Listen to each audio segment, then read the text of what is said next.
สวัสดีค่ะคลิปนี้นะคะแม่ค้าจะมาท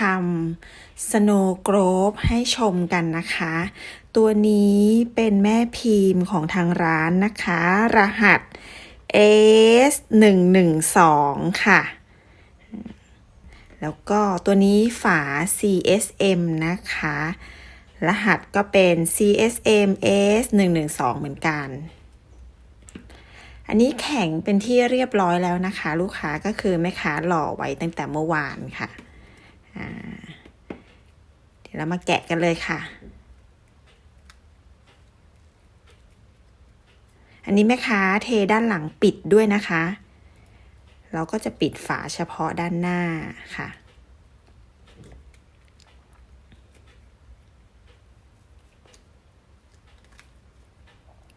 ออกมาแล้วนี่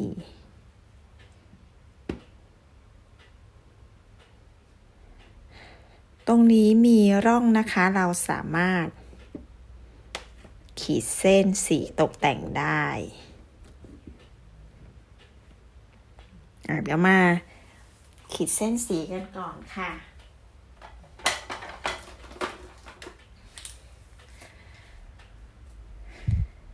ชิ้นนี้แม่ค้าจะทำแบบสีขาวๆเลยนะคะก็คือแนวขาวๆเลยของตกแต่งด้านในก็เป็นสีขาวนะคะก็คือโทนขาวหมดเลยให้แบบอารมณ์หิมะอ่ะเนาะอันนี้จะขอใช้สีทองนะคะลูกค้า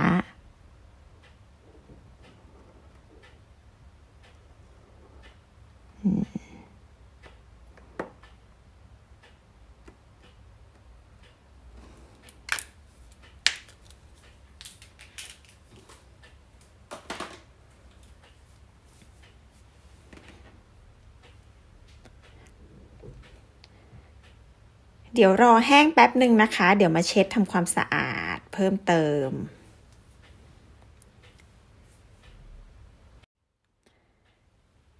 มาทำของตกแต่งด้านในกันค่ะอันนี้แม่พิมพ์เชคเกอร์บิดนะคะ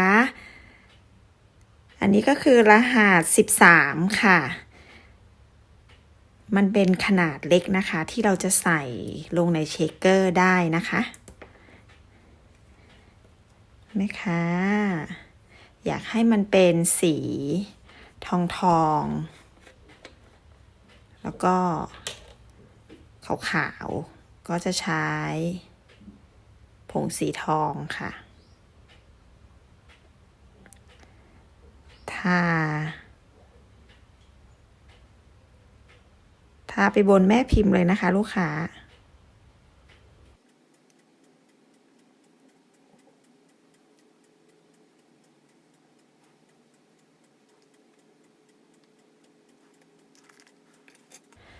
จากนั้นก็หยอด UV เรซินนะคะสีใสเนี่ยแหละค่ะใส่ลงไปเลย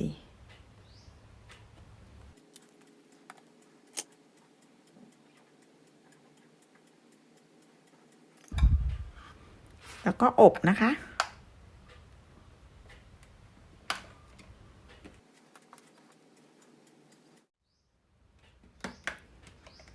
ครบเวลาแล้วโอ้แม่ค้าขยับหน่อยนะคะจะได้มาอยู่กลางๆเนาะอันนี้แตะแล้วแห้งแล้วนะคะก็แกะออกมาเลยนี่ผงสีมุกก็สีทองเนี่ยค่ะก็จะติดออกมาบนชิ้นงานด้วยนะคะ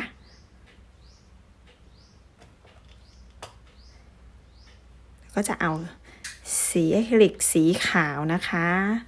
มาทาใส่ในร่องค่ะใช้นิ้วเลย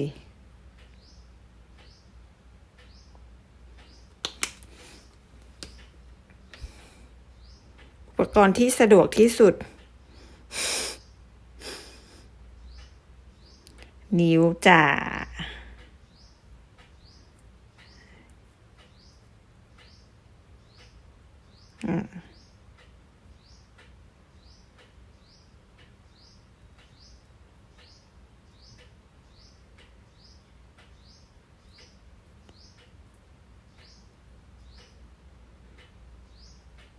อืมเรียบร้อยแล้วค่ะก็เช็ดทำความสะอาดนิ้วมือซะนะคะ หรือจะไปล้างก็ได้นะคะลูกค้าง่ายกว่าตรงนี้ของเราเริ่มแห้งแล้วนะคะแห้งแล้วมันเลอะเทอะหน่อยใช่ไหมคะเราก็จะเช็ดทำความสะอาดค่ะ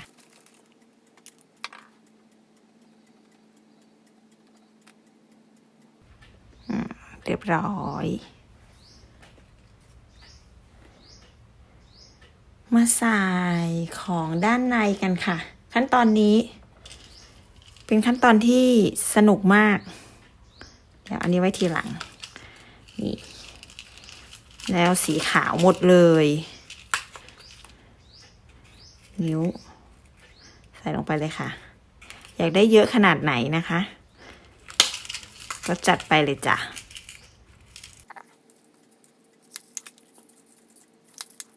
นี่อะไรออกกับเพชรเส้นๆนะคะกิตเตอร์วิงวิงค่ะ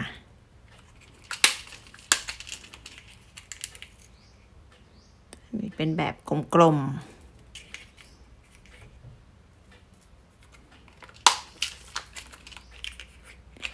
อันนี้หัวใจเรซินนะคะแล้วก็ชึบ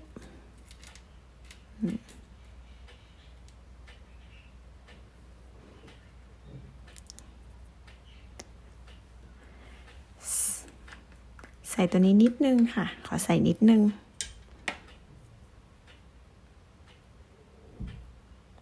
มิดไหมเนี่ยเพียบเลย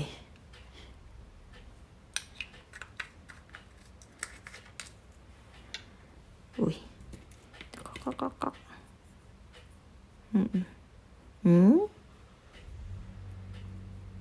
น่ารักดีนะคะความฟลุกใส่กากเพชรลงไปมาโดนตรงสีอะคริลิกพอดี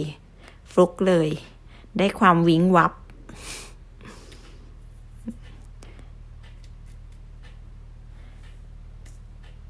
เรียบร้อยแล้วก็จะมาปิดจ้ะปิดด้วยฝา CSM นะคะง่ายมากอันนี้ก็คือใช้แทนแผ่นพลาสติกไปเลยนะคะนี่เราก็จะปิดลงไปแบบนี้ก่อนปิดก็ทา UV เรซินก่อนค่ะ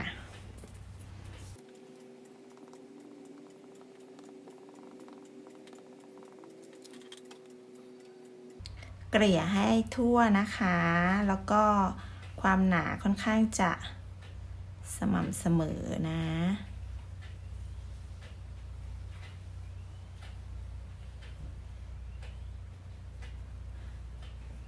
ตรงไหนที่มันเลอะออกมาก็ปาดออกจ้ะเช็ดปึ๊บ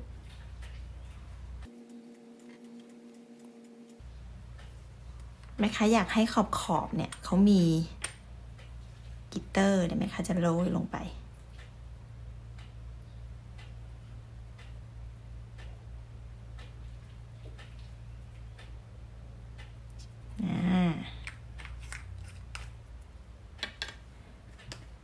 ปิดจ้ะ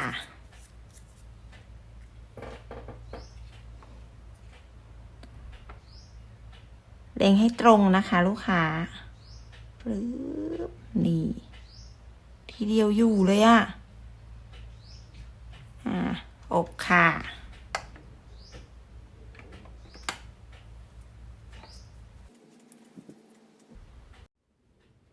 ครบเวลาแล้วนะคะนี่ปิดแล้วเรียบร้อยเดี๋ยวก็มาเจาะสว่านใส่น้ำเชคเกอร์กันค่ะ มาร์กตำแหน่งก่อน กลางไหม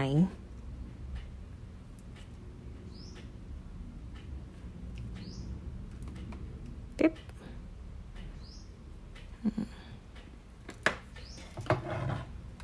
แล้วก็สว่านพังๆของแม่ค้า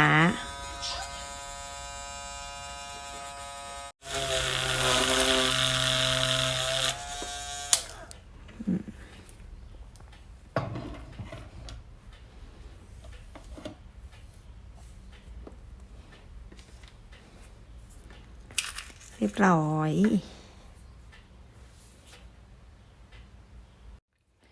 มาใส่น้ำเชคเกอร์กันนะคะ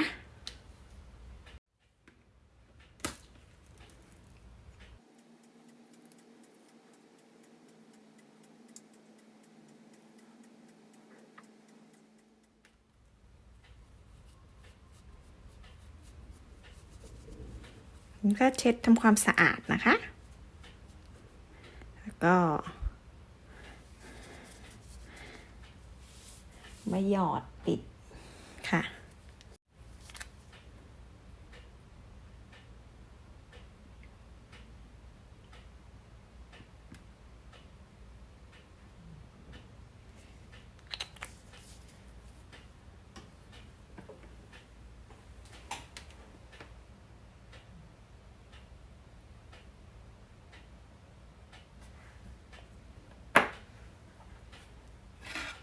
อบค่ะ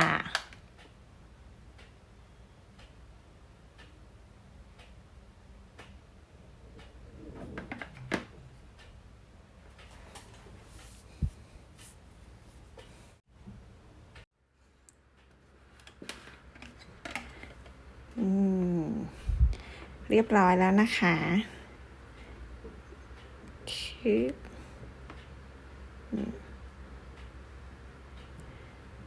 เดี๋ยวมา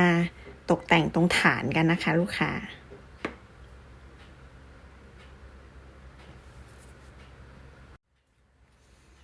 มาติดสติกเกอร์ตัวอักษรกันค่ะ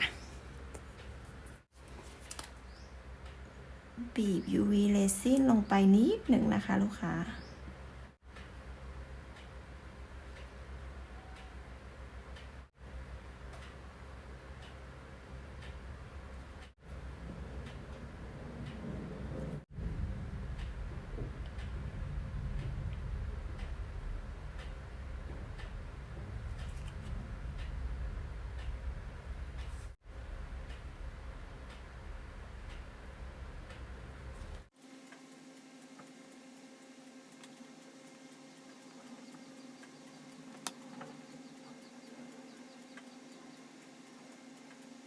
ร้อยแล้วนะคะก็อบแป๊บหนึ่งค่ะ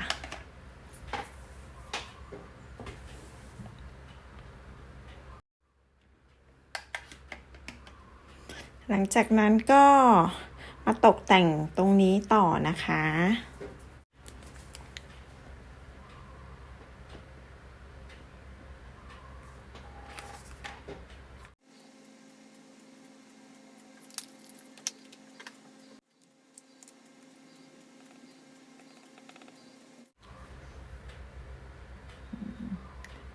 เคลือบค่ะ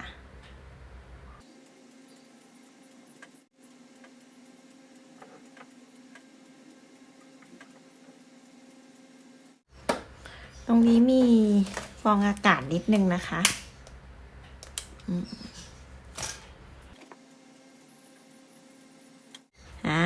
เรียบร้อยแล้วนะคะก็อบเลยค่ะ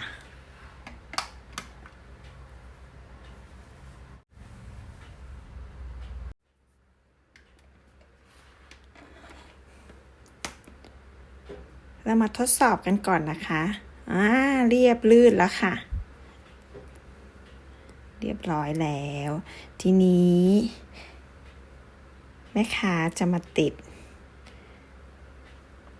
จุกห้อยด้านบนนะคะ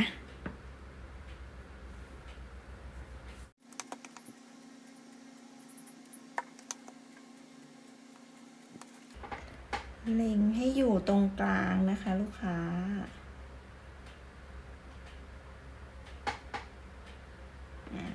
กลางแล้ว อกค่ะ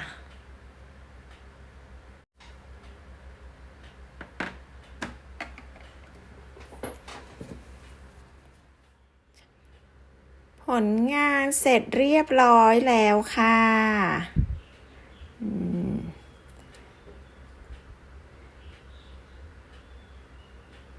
เงาวับเลยค่ะลูกค้า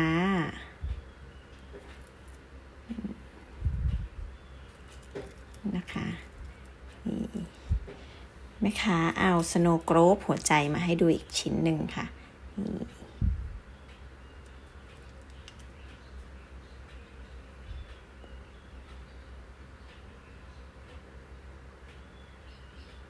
ลูกค้าสนใจสั่งซื้อทางเว็บไซต์ได้เลยนะคะแม่พิมพ์น่ารักเลย